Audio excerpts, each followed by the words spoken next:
Alors dans cette vidéo, nous allons faire un exercice mêlant espace vectoriel, intégrale, continuité, prolongement par continuité, dérivabilité et théorème des accroissements finis.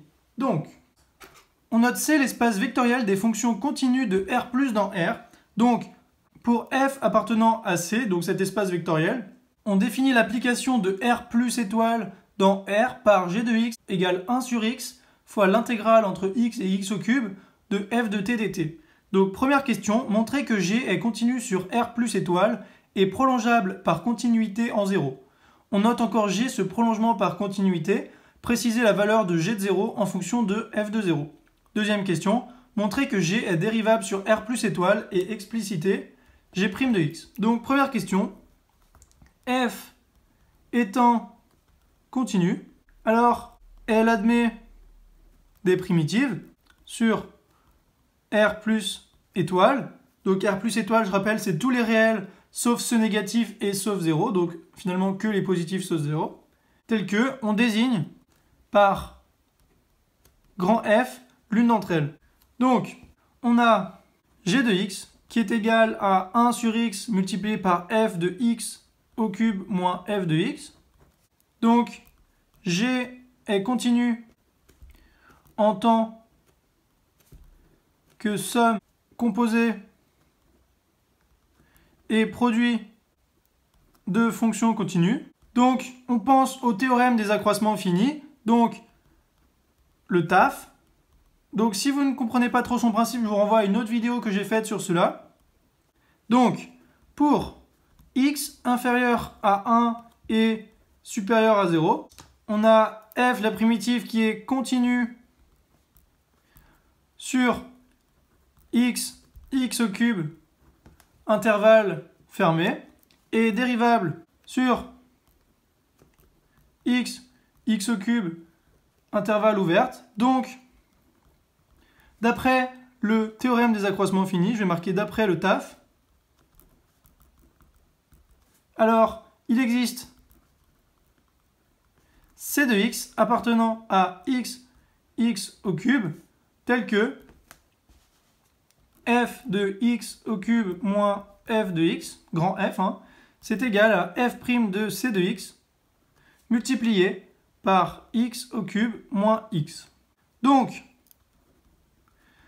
grand f de x au cube moins f de x divisé par x, donc la fonction g de x, c'est égal à f' de c de x multiplié par x au carré moins 1, puisqu'ici on divise par x et ici aussi, donc on divise membre à membre par x.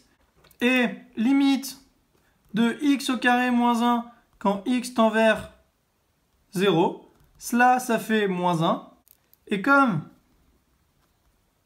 c de x ça appartient à x au cube, alors par encadrement, on a limite de c de x quand x tend vers 0 qui est égal à 0, puisque si x ou x cube tendent vers 0, alors ils sont égaux à 0, donc c de x également. Alors on en déduit que limite de g de x quand x tend vers 0, c'est égal à moins grand f' de c de x, c'est-à-dire moins grand f' de 0, puisque c de x tend vers 0 quand x tend vers 0.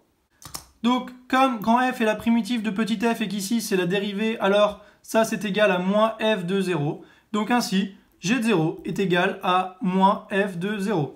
Donc voici pour la première question. Deuxième question, montrer que g est dérivable sur R plus étoile et expliciter g' de x. Donc g est dérivable sur R plus étoile en tant que somme, produit et composé de fonctions dérivables. Et on a g' de x qui est égal à moins 1 sur x au carré, puisque la dérivée de 1 sur x, c'est moins 1 sur x au carré, multiplié par l'intégrale entre x et x au cube de f de t dt. Donc je rappelle que la dérivée d'un produit, c'est d'abord le premier membre fois le deuxième, avec le premier membre dérivé, plus le premier membre fois le deuxième dérivé, donc plus 1 sur x, multiplié par 3x au carré, donc la dérivée de x cube multiplié par f de x au cube, moins la dérivée de x, donc 1 fois f de x, donc moins f de x.